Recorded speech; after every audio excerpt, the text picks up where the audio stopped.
शुरुआत आज करेंगे गर्मियों के मौसम में दुधारू पशुओं की देखभाल से जुड़े हुए सवाल होंगे जिसके जवाब आप लोगों को देने हैं। इसलिए शुरुआत करते हैं और सबसे पहला सवाल आप लोगों से पूछते हैं, गर्मियों के मौसम में दुधारू पशुओं में क्या सावधानियां रखनी चाहिए।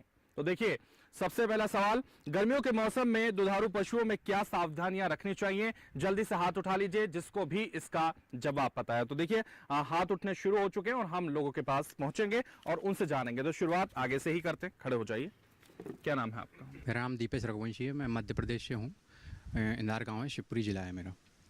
सर, गर्मियों के मौसम में पशुओं को रखने के लिए उन्हें व्यवस्थित एक शेड का निर्माण किया जाना चाहिए जिसमें कि हवा का आवागमन अच्छे तरीके से होना चाहिए। और उनके खान पान से संबंधित उनमें क्या है, जो हरा चारा है उसका हरा चारा और सूखा चारे का अनुपात, हरे चारे का अनुपात थोड़ा गर्मियों में बढ़ा देना चाहिए।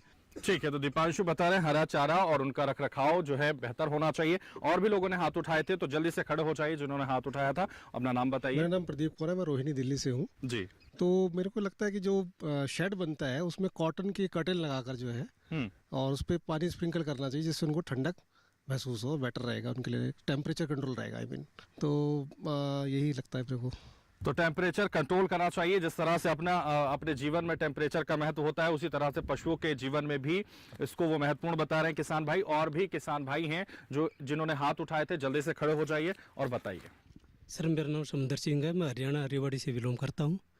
सर, गर्मियों में हमारा सबसे ज़्यादा होता है प्रभाव कि मौसम की वजह से जो गर्मी का टेम्परेचर होता है वो एकदम में गिर जाता है और गर्मी जैसी आती है एकदम वो टेम्परेचर ज़्यादा हो जाता है जिससे कि हमारे पशुओं को बहुत ज़्यादा दिक्कत होती है।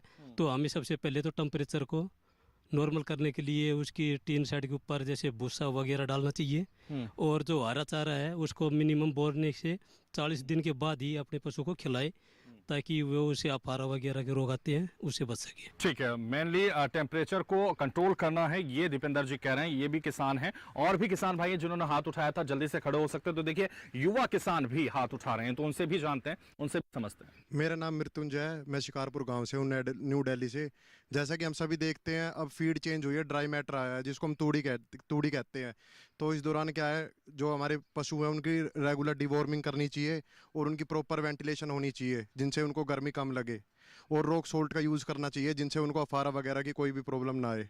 तो देखिए मृत्युंजय बैठिए। तो तमाम किसान भाई लगातार बता रहे हैं कि किस तरह से मेंटेन करना है हमें टेम्परेचर, क्योंकि अगर उनको गर्मी लगेगी वो परेशान होंगे तो बीमारियां होंगी जिससे लगातार पशुओं को दिक्कतें आएंगी। लेकिन अब इस सवाल का जवाब हमने लिया, अब ये देखना है कि किसका जवाब बिल्कुल सही था, सटीक था, ये विशेषज्ञ तय करेंगे। इसलिए विशेषज्ञों पर मैं छोड़ता हूं और इसकी बेहतर जानकारी भी हमारे विशेषज्ञों द्वारा दी जाएगी हमारे किसान भाइयों को, ये भी मैं चाहता हूँ।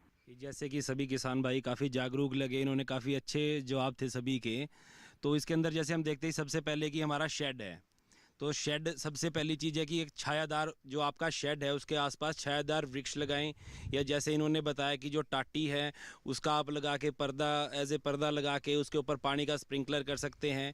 और पशु के लिए स्वच्छ पानी, और जैसे कि काफ़ी डीप में भी इन्होंने बताया कि जैसे कि भी डिवॉर्मिंग है इस मौसम में कि खासकर जैसे कि अब भूसा ज़्यादा है, हरा थोड़ा कम मात्रा में रहेगा तो अफारे की समस्या पशुओं में रहती है, तो उसके लिए भी इन्होंने बताया। तो वो भी काफ़ी सही जवाब है। तो उसको थोड़ा अगर साइंटिफिक अगर हम ज़्यादा डीप में जाएँ तो उनका कहेंगे, पर बाकी एक हमारे बुजुर्ग किसान थे तो उन्होंने पूरा डिटेल में बताया आपको कि जैसे अभी कुछ युवा हैं तो उन्होंने काफ़ी अच्छा बताया। तो अगर इनमें से चयन किया जाए तो थोड़ा काफ़ी मुश्किल ही मानिए।